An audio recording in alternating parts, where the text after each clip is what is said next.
నా పేరు కీర్తిలత గౌడ్. ఇప్పటిదాకా అందరూ మాట్లాడారు.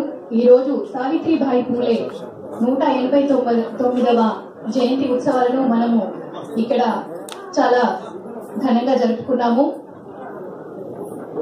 సావిత్రిబాయి పూలే గురించి అందరూ మాట్లాడారు. ఇప్పుడు మన ఇంతకుముందు మాట్లాడిన ఈటల రాజేంద్ర గారు మాట్లాడిన వర్డ్స్ మా గుండెలకి తాకాయి. నిజంగా ఏమంటే అవి మనసులోకి వెళ్ళాయి. నిజంగా నిజాలని మాట్లాడారు. మనం ఇప్పుడు సావిత్రిబాయి పూలేని ఒక దేవతగా అభివర్ణిస్తాను నేను. మొట్టమొదటి ఉపాధ్యాయురాలు ఆమె. మహిళలు వంటింటికే పరిమితం కావద్దు, బయటికి రావాలి, పురుషులతో సమానంగా అన్నింటిలోనూ సమానంగా ఉండాలి అని ఆమె అనుకుని ఎంతో కష్టపడ్డారు. బురద నీళ్లు చల్లారు, ఎన్ని చల్లినా రాళ్లతో కొట్టిన అన్నింటినీ సహించి మనలో మార్పు తీసుకురావడానికి ఎంతో కష్టపడ్డారు. ఆమె చివరి శ్వాస వరకు కూడా సేవ చేస్తూ సామాజిక సేవలోనే ఆమె కన్నుమూశారు.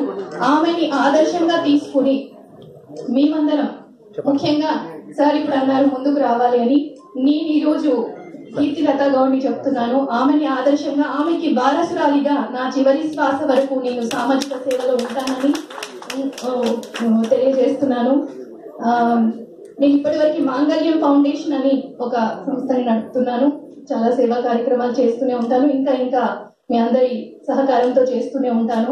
ముఖ్యంగా మహిళలు 18వ శతాబ్దానికి, ఇప్పుడు మనం 20వ శతాబ్దంలో ఉన్నాము. అప్పటికి ఇప్పటికి ఎంత మార్పు వచ్చింది.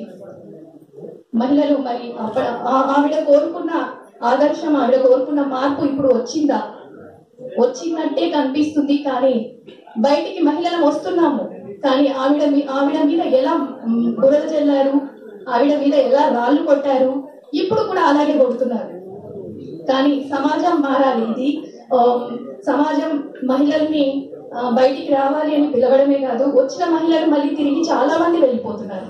వీటన్నిటికీ భయపడి నిలబడలేక ఆ శక్తి చాలా మంది వెనక్కి వెళ్ళిపోతున్నారు. అలా వెళ్లకుండా మన సమాజం మారాలి. ఫస్ట్ మనం ఆలోచించే ధోరణి మారాలి.